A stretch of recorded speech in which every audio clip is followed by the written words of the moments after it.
NEET 2026 का कल ही exam हुआ है और मैंने आप लोगों को एक्सपेक्टेड कट ऑफ भी बता दिया, कोर्स वाइज बता दिया, एमबीबीएस, बीडीएस, आयुष, नर्सिंग तक मैंने तुम लोगों को बता दिया है। लेकिन अब उसके बाद बहुत सारे स्टूडेंट का ये रिक्वेस्ट आ रहा है कि यार दी हमारा स्कोर तो उस रेंज में आ ही नहीं रहा है, हमारा स्कोर तो उससे भी कम है, लेकिन हमें ड्रॉप नहीं लेना है, तो ऑल्टरनेट ऑप्शन बता दो। तो इस वीडियो में मैं तुमको एक ऐसा ऑप्शन बताने वाली हूँ आप लोगों को कि बिना नीट एग्जाम के आप लोग एम्स में एडमिशन ले सकते हो, और ऐसे कोर्सेज जहां पर टोटल 4 साल की जो फीस है that is not more than 600। Salary आप लोगों को 1 लाख पर मंथ मिलेगी, और साथ ही साथ तुम लोगों को अपना गवर्नमेंट जॉब है। बट सबसे इंपॉर्टेंट चीज, इसकी जो लास्ट डेट है ना बेटा, वो बहुत पास है, और तुमको अभी भी 2 महीने फिर से मिल सकते हैं अपनी जीरो से प्रिपरेशन करने के लिए। तो बहुत ध्यान से वीडियो देख लेना, जितने भी नीट स्टूडेंट है यहाँ पर वो सब एलिजिबल हैं इस एंट्रेंस एग्जाम के लिए। बहुत ध्यान से सुनना। तो सबसे पहले अगर मैं तुमसे बात करूं तो जैसे कि हमारे पास all over the India 19 AIIMS है, तो 19 के 19 एम्स अपने बीएससी नर्सिंग कोर्सेज और पैरामेडिकल कोर्सेज के लिए एक अलग से एंट्रेंस एग्जाम कंडक्ट कराते हैं।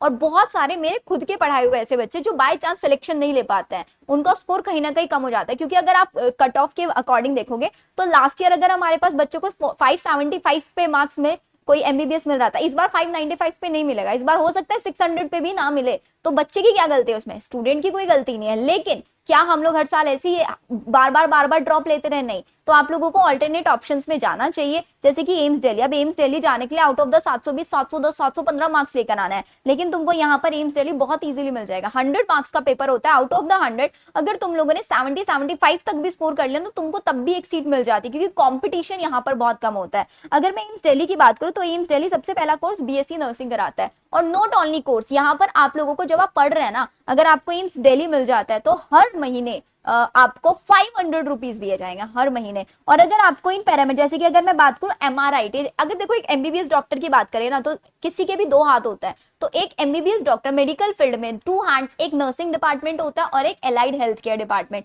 जो कि आगे आने वाले टाइम में इसका स्कोप बहुत ज्यादा बढ़ने वाला है। बहुत सारे बच्चे भी पूछेंगे इसका स्कोप बताओ। बेटा इसका scope not only in India, abroad में भी अगर आप जाओगे ना, सिर्फ नर्सिंग की अगर तुम एक बार गूगल पे चेक करके देखना, सीआर में पैकेज जाता है नर्सिंग स्टाफ्स का। और नर्सिंग स्टाफ्स में भी अलग अलग तुम लोगों की स्टाफ नर्स हो गया, नर्सिंग ऑफिसर्स हो गया, बहुत सारी यहाँ पर हायरार्की होती है, वो सब कुछ तुम लोगों को धीरे धीरे पता लग जाएगी। लेकिन अगर मैं एम्स दिल्ली की बात करूं, एमआरआईटी कोर्स हो गया, डेंटल, जिसमें मैं तुम लोगों को ये भी बताऊंगी कि कौन सा इंपॉर्टेंट है, कौन सा अच्छा है। तो एमआरआईटी बहुत ट्रेंडिंग कोर्स है, ओटीटी बहुत ट्रेंडिंग कोर्स है, और नर्सिंग तो ट्रेंडिंग है। ये 3 कोर्सेज। मैं डेंटल ऑपरेटिंग सजेस्ट नहीं करूंगी, मैं डेंटल हाइजीन सजेस्ट नहीं करूंगी, क्योंकि इसकी वैकेंसीज बहुत कम आती है। और सेम जैसे कि एम्स ऋषिकेश, बहुत सारे बच्चों का सपना होता है, एम्स ऋषिकेश में भी बीएससी नर्सिंग सारे कोर्सेज में, लेकिन ये जो एलाइड हेल्थ केयर वाले कोर्सेज है, इन सब कोर्सेज के अंदर आपका थोड़ा सा डिफरेंट रहता है, हर एक में अलग अलग है। जैसे कि अगर हम बात करें यहाँ पे ऑप्टोमेट्रिया, बहुत अच्छा कोर्स है। यूरोलॉजी मैं सजेस्ट नहीं करूंगी, बट हाँ रेडियोथेरेपी टेक्नोलॉजी काफी है। रेस्पिरेशन थेरेपी हो गया आपका, न्यूरो मॉनिटरिंग टेक्नोलॉजी हो गया, एमएलटी हो गया आपका, और आपका एमआरआईटी हो गया। ये कोर्सेज बहुत इंपॉर्टेंट है। तो अब मैं तुम लोगों को थोड़ा सा इसके ना एग्जाम के बारे में पूरा डिटेल इन्फॉर्मेशन बता देती हूँ। ये सारे के सारे एम्स में अलग अलग कोर्सेज है, इसका पूरा प्रोस्पेक्टस आपको मेरे टेलीग्राम चैनल पे मिल जाएगा। मेरा टेलीग्राम सारे बच्चे ज्वाइन कर लेना। अब जरा एक बार इसके पेपर पैटर्न और ये सारी चीजें के बारे में तुम लोग समझ लो। अब देखो एम्स अपने 2 एंट्रेंस एग्जाम कंडक्ट करा रहा है, ठीक है। अगर आप लोग बीएससी नर्सिंग में जाना चाहते हो तो मैं तुमको बहुत क्लियरली बता देती हूँ कि बेटा बीएससी नर्सिंग में सिर्फ और सिर्फ गर्ल स्टूडेंट जा सकते हैं। आप किसी भी स्टेट से बिलोंग कर रहे हैं, आपने नीट एग्जाम दिया है नहीं दिया, doesn't matter, doesn't matter, only girl student, किसी भी कैटेगरी से बिलोंग कर रही है, सारी गर्ल स्टूडेंट यहाँ पर आप लोगों की जा सकती है। और अगर हम पैरामेडिकल की बात करें, एलाइड हेल्थ केयर जिसको हम बोलते हैं, तो बेटा जी पैरामेडिकल में गर्ल्स एंड बॉयज दोनों जा सकते हो। साथ ही साथ यहाँ पर पीसीएम और पीसीबी वाला बच्चा भी एडमिशन ले सकता है। फीस स्ट्रक्चर तुम लोगों को मैं एक बार दिखा देती हूँ। ये देखो, अगर तुम बीएससी नर्सिंग कर रहे हो, किसी भी एम से कर रहे हो, तो तुम्हारी 4 साल की जो फीस है ना, सिर्फ और सिर्फ 600, और हर गर्ल स्टूडेंट को हॉस्टल भी मिलेगा, और मैंडेटरी होता है एम्स के अंदर हॉस्टल। हॉस्टल की जो 4 साल की फीस है दैट इज 480 रुपीज। और यहाँ पर जैसे तुमको नीट में बहुत ज्यादा काउंसलिंग करानी पड़ती है, यहाँ पे काउंसलिंग भी बिल्कुल फ्री ऑफ कॉस्ट होती है, बिल्कुल फ्री ऑफ कॉस्ट। ये सारे कोर्सेज की अगर आप ये पैरामेडिकल की कोर्सेज देखेंगे, सिर्फ और सिर्फ 300 फीस है, जस्ट 300 फीस, एंड कॉम्पिटिशन बहुत कम है, कंपटीशन लिटरली बहुत कम है। अब जरा पेपर पैटर्न फटाफट से समझ लो, क्या पेपर पैटर्न यहाँ पर रहता है, क्या सिलेबस रहता है। तो सबसे पहले बीएससी नर्सिंग की अगर हम बात करें, फिजिक्स, केमिस्ट्री, बायो और जीके, 4 सब्जेक्ट तुमसे पूछे जाते हैं, फिजिक्स केमिस्ट्री, जो तुम अभी नीट में पढ़ के आए हो ना, जो तुमने नीट में एनसीईआरटी बेस्ड बायो पढ़ी है, जो तुमने एनसीईआरटी बेस्ड, जैसे कि आप तुम्हारा फॉर्मूला बेस इस बार 2025 का पेपर आया था बेटा, वैसा ही पेपर एम्स में भी आता है। बस एम नीट का पेपर ओएमआर बेस्ड होता है, ये सीबीटी मोड होता है। यहाँ पर फिजिक्स में 30 क्वेश्चन आते हैं, बायो में 30 क्वेश्चन आते हैं और 10 क्वेश्चन आपके जीके के आते हैं, ऐसे करके टोटल आपके 100 क्वेश्चन आ रहे होते हैं, टोटल 100 क्वेश्चन। अगर मैं पैरामेडिकल की बात करूं तो यहाँ पर तो जीके भी नहीं आता, 90 क्वेश्चंस आता है सिर्फ और सिर्फ, और ये 90 क्वेश्चंस कैरिंग 90 मार्क्स। और ये मेरे खुद के पढ़ाए हुए ऐसे बहुत सारे बच्चे जिनका बाय चांस अगर नीट में थोड़ा बहुत, जैसे अगर किसी का नीट में यहाँ पर अभी 550 स्कोर आ रहा है, तो क्या उसका सिलेबस, सब कुछ सिलेबस पढ़ा है लेकिन स्टिल सीट नहीं मिलेगी, तो वो बच्चा अगर एम्स में जा रहा है तो बहुत अच्छी सीट ले सकता है। लेकिन मैं बोलूंगी सीट खराब नहीं करनी है। इफ यू वांट कि हाँ मुझे बीएससी नर्सिंग में जाना है तभी जाना, ठीक है। पैरामेडिकल में जाना है, आप लोग एडमिशन लेना चाहते हो, इंटरेस्टेड हो, तभी जाना। करियर स्कोप सब कुछ बता दिया। नर्सिंग करने के बाद आपके नाम के आगे डॉक्टर नहीं लगेगा, पैरामेडिकल करने के बाद नाम के आगे डॉक्टर नहीं लगने वाला है। अगर नाम के आगे डॉक्टर लगाना है, खुद का क्लिनिक स्टार्ट करना है, then you should go for MBBS BDS. यहाँ पर तुम एक गवर्नमेंट जॉब में जा सकते हो। बहुत क्लियरली तुमको सारी चीजें बता रही हूँ, नो फॉल्स ऑफ नथिंग, ठीक है। और अगर मैं सिलेबस की बात करूं, वही 11th एंड 12th सिलेबस, वही डिलीटेड पोर्शन यहाँ पे भी नहीं आता जो नीट में नहीं आता। यहाँ पर भी आउट ऑफ एनसीईआरटी कुछ नहीं आता है। और पूरी जीके तुमको मैं अपने ही चैनल पे पढ़ाने वाली हूँ। इसी चैनल के साथ साथ तुमको मेरा एक और चैनल मिल जाएगा, नर्सिंग विद शिवानी मैम, जिसमें तुमको सारी मेरी जीके की वीडियोस मिलने वाली है। पूरा GK, current affairs, last 6 months के, लॉजिकल रीजनिंग, सब कुछ पढ़ाऊंगी बेटा तुमको, हर चीज। तुमको किसी कोर्स में जाने की जरूरत नहीं है। तुमने नीट के लिए पढ़ा है तो तुम ये एग्जाम बहुत इजीली निकाल दोगे, बहुत इजीली। अगर तुम्हारे अंदर एम्स में एक सीट लेने का डेडिकेशन है, तुमको किस लेवल के क्वेश्चन, टीवाईक्यूज कहां से मिलेंगे, वो सब मैं प्रोवाइड करा रही हूँ, हर चीज तुमको प्रोवाइड करा रही हूँ मैं। अब अगर हम यहाँ पे थोड़ा सा करियर स्कोप की बात करें ना बीएससी नर्सिंग में, तो बीएससी नर्सिंग में जैसे कि आप स्टाफ नर्स में, अब आपने 4 ईयर का बीएससी नर्सिंग कर लिया, उसके बाद गवर्नमेंट और प्राइवेट हॉस्पिटल्स में वैकेंसीज आती है। एंट्रेंस एग्जाम्स आप दे सकते हैं नर्सिंग ऑफिसर के लिए। नॉर्मल आप स्टाफ नर्स पे भी जा सकते हैं, लेकिन अगर आप एम्स में, ईएसआईसी में, या फिर जो प्राइवेट गवर्नमेंट हॉस्पिटल्स है उनमें नर्सिंग ऑफिसर जाना चाहते हो तो नॉर्सिटी का एंट्रेंस एग्जाम होता है, और भी आप लोगों के सेंट्रल बेस्ड एंट्रेंस एग्जाम होता है। ICU emergency nurse high demand है इसकी बहुत ज्यादा।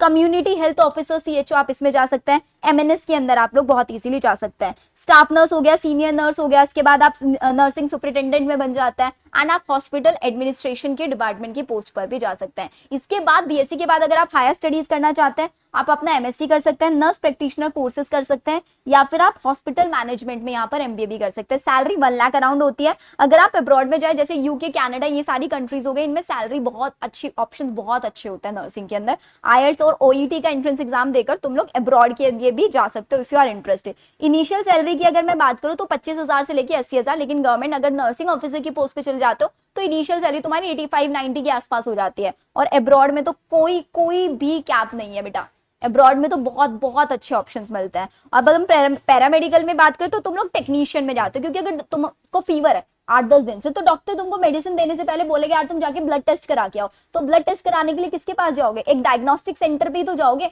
एमबीबीएस डॉक्टर खुद तो कभी ब्लड टेस्ट नहीं करेगा। तुम्हारा हैंड फ्रैक्चर हो गया है तो एक्सरे कराने के लिए कहाँ जाओगे? डायग्नोस्टिक सेंटर जाओगे। डॉक्टर देख के थोड़ी ना बता देगा कि तुम्हारी कौन सी बोन फ्रैक्चर है, कितना नहीं है। तो अगर डायग्नोस्टिक सेंटर ना हो, एमआरआई, एक्सरेज या फिर अल्ट्रासाउंड सेंटर्स ना हो, तो क्या डॉक्टर कभी भी मेडिसिन दे सकता है? खुद सोचो, नहीं कर पाएगा ना। तो जितना स्कोप एमबीबीएस में है उतना ही स्कोप यहाँ पर भी है आप लोगों का। एमबीबीएस डॉक्टर कभी बिना नर्सिंग स्टाफ के और बिना पैरामेडिकल स्टूडेंट्स के कभी काम नहीं कर सकते हैं। सिर्फ और सिर्फ मेडिसिन देने के लिए उनका काम है, सिर्फ मेडिसिन देना। बाकी जो बैकएंड का सपोर्ट है वो सब ये संभाल रहे होते हैं।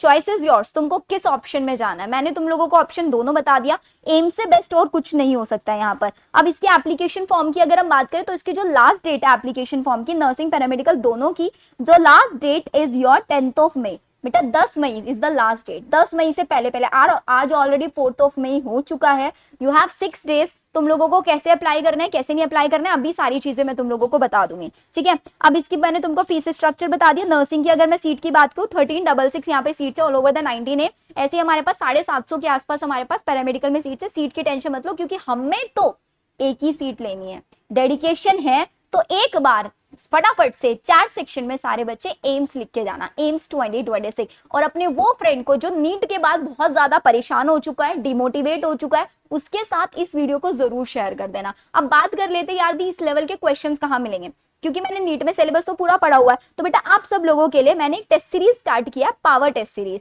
इस पावर टेस्ट सीरीज में तुमको 20 मॉक टेस्ट में प्रोवाइड करा रही हूँ एम्स लेवल के, ताकि नीट के बाद तुम लोग आराम से अच्छे से टेस्ट देकर बहुत इजीली कवर कर पाओ। इसके अंदर मैं आप लोगों को पीसीबी प्रॉपर स्टडी मटेरियल जो कि एम्स लेवल का है, topic wise chapter wise question तुमको यहाँ पे मिलेंगे प्रॉपर एम्स पैटर्न के, और साथ ही साथ मैं तुम लोगों को यहाँ पर बेटा जी एक बार इसका पूरा प्लानर भी दिखा देती हूँ। वेट वेट वेट वेट, ये हमारे पास पूरा प्लानर है इसका। ये अगर हम प्लानर की बात करें तो बेटा आपको यहाँ पर फिजिक्स केमिस्ट्री बायो तीनों के तीनों सब्जेक्ट्स के आप लोगों को मैंने सिलेबस मेंशन करके दे दिया कि ये रिवाइज करो और जाके टेस्ट दे दो। इसका जो फर्स्ट टेस्ट है बेटा 7 मई से स्टार्ट होने वाला है, 7 मई से। अब 7 मई से पहले पहले इस टेस्ट सीरीज में एनरोल कर लेना। अब एनरोल कैसे करना है वो भी मैं तुम लोगों को बता देती हूँ बेटा। तुमको एनरोल करने के लिए कुछ नहीं करना है, तुमको सिर्फ और सिर्फ मेरा ऐप डाउनलोड करना है, जिसकी आपको ये रहा मेड अबाउट बायो, जो आप लोग प्ले स्टोर से एंड्रॉइड में प्लीज इसको डाउनलोड करना। मेड अबाउट बायो आप डाउनलोड करोगे आपको ये टेस्ट सीरीज मिल जाएगी, and that 2 test series in just 500 rupees. सिर्फ और सिर्फ 500 रुपीज में ये आपको पूरी टेस्ट सीरीज। अब बात कर लेते हैं एग्जाम डे की। दी एग्जाम किस दिन है, कैसे होगा, वो सारी चीजें हमें बता दो। तो बेटा देखो सबसे पहली चीज तुमको एम्स की ऑफिशियल वेबसाइट पे जाना है, एम्स एग्जाम ac.ac.in, वो तुमको अभी बता देती हूँ, लेकिन उससे पहले एग्जाम डेट समझ लो कि हमारे पास जो एम्स बीएससी नर्सिंग का एग्जाम है वो आप लोगों का होने वाला है 27 जून को। तो देख लो अभी तुम्हारे पास टाइम है, पूरा मई है और 26 दिन हमारे पास जून के भी है। और अगर हम पैरामेडिकल वाले एग्जाम की बात करें तो ये तो और भी ज्यादा डिले है। पैरामेडिकल का जो एंट्रेंस एग्जाम है that is of 4 July exam हो जाएगा, और उसके 1-1.5 हफ्ते बाद ही रिजल्ट आ जाता है। काउंसलिंग होगी, काउंसलिंग के थ्रू तुमको डायरेक्ट एम्स में पोस्टिंग मिल जाएगी, कोई काउंसलिंग की फीस नहीं होती, कुछ नहीं होता है। आउट ऑफ द पूरा 100 मार्क्स का ये पूरा आपका पेपर होता है। Out of the 100 BSc nursing के लिए अगर तुमने 75 तक स्कोर कर लिया, टारगेटेड स्कोर इतना लेके चलना, और पैरामेडिकल के लिए तुम लोग 70 तक स्कोर लेकर चलना। एक क्वेश्चन 1 मार्क्स का होता है, -1/3 की नेगेटिव मार्किंग, वो जब तुम मेरे टेस्ट दोगे ना पावर टेस्ट सीरीज में, यहाँ पर तुमको मिल जाएगा। यहाँ पर तुमको प्रॉपर वही पैटर्न मिलने वाला है, और पूरा जीके बायो की सारी क्लासेस तुमको मेरे ही चैनल पे मिलेगी। मेरा चैनल है नर्सिंग विद शिवानी मैम, उसको सब्सक्राइब कर लेना, इसी के साथ आप लोगों को मिल जाएगा। अब मैं तुम लोगों को एक बार इसका अप्लाई समझा देती हूँ। तो बेटा जी ये एम्स की ऑफिशियल वेबसाइट है, लिंक तुमको डिस्क्रिप्शन में प्रोवाइड करा दूंगी। इसके एकेडमिक कोर्सेज पे तुमको जाना है, अंडर ग्रेड पे क्लिक करना है। यहाँ पर तुमको बीएससी नर्सिंग में जाना है, एलाइड हेल्थ केयर में। बीएससी नर्सिंग के लिए जाना है, बीएससी नर्सिंग पे क्लिक करना, व्यू डिटेल्स पे क्लिक करना, and create a new account. सारी डिटेल जो मांग रहे हैं वो फिल कर देना। तुमको बता दी तुम्हारे स्कैन सिग्नेचर लगेंगे, तुम्हारी एक पासपोर्ट साइज फोटो लगेगी व्हाइट बैकग्राउंड के साथ साथ, और तुम्हारे लेफ्ट हैंड थंब के इंप्रेशन लगेंगे। ये 3 चीजें तुम्हारे डॉक्यूमेंट ये अटैच कराएंगे। जिस कैटेगरी से तुम बिलोंग करते हो कैटेगरी सर्टिफिकेट तुमको अटैच करना है, और जिस कोर्स में तुमको जाना है वो कोर्स तुम सेलेक्ट कर लेना। बाकी सारी इसकी पूरी 10 मिनट की डिटेल फॉर्म फिलिंग वीडियो मैंने बनाई हुई है, वो भी मैं तुमको डिस्क्रिप्शन में दे देती हूँ, तुम्हारे लिए काफी हेल्प हो जाएगी। लेकिन make sure last date is 10 मई, लास्ट डेट का वेट मत करना, क्योंकि वेबसाइट में बहुत ज्यादा ग्लिचेस आता है, बहुत ज्यादा ग्लिचेस आ रहे। इसकी लास्ट डेट वाज 24 अप्रैल, लेकिन डेट एक्सटेंड हो गई है, तो इसको अपने लिए एक सुनहरा मौका मान के चलना है। और तैयारी के लिए ये जो लास्ट का टाइम बचा हुआ है, power test series is the best one, जिसमें तुमको पूरा प्लानर भी मिल रहा है। आपका आज 4 मई हो गया, 7 मई में फर्स्ट टेस्ट होने वाला है। हर डेट वहां पे मेंशन है कि इस डेट में ये तुम्हारा टेस्ट होगा, तो उसके अकॉर्डिंग तुम अपना अपना टेस्ट देना और अच्छे से प्रिपेयर करना बेटा, क्योंकि अगर इस बार एक सीट मिस हुई ना तो वापस से मौका नहीं मिलेगा, पहले ही बता रही हूँ। तो मैंने तुमको सिलेबस बता दिया 11th and 12th, डेट बता दिया है, सीबीटी मोड एग्जाम है, सेंटर हर जगह पर तुम लोगों को मिल जाएंगे। हिंदी और इंग्लिश दोनों फॉर्मेट में होता है। सीबीटी मोड में तुम टेस्ट देके बहुत अच्छे से प्रैक्टिस भी यहाँ पर कर सकते हो, ठीक है। Okay there, all the very best बच्चों, एंड मिलते हैं सारे बच्चों के साथ। बहुत जल्दी क्लासेस स्टार्ट कराऊंगी तुम लोगों के लिए, एंड तब तक मेरे नीट के लेक्चर्स हैं जिसमें मैंने पूरा कंटेंट पढ़ाया हुआ बायो का, उन लेक्चर्स को देखो, क्योंकि बहुत अमेजिंग तरीके से मैंने वहां पे तुम लोगों को कराया हुआ है, एंड बहुत हेल्प तुम लोगों को मिलने वाली है। केमिस्ट्री के भी सारे लेक्चर्स मेरे चैनल पे अवेलेबल है, तुम बहुत ईजिली वहां से भी कवर कर सकते हो। Okay, bye bye.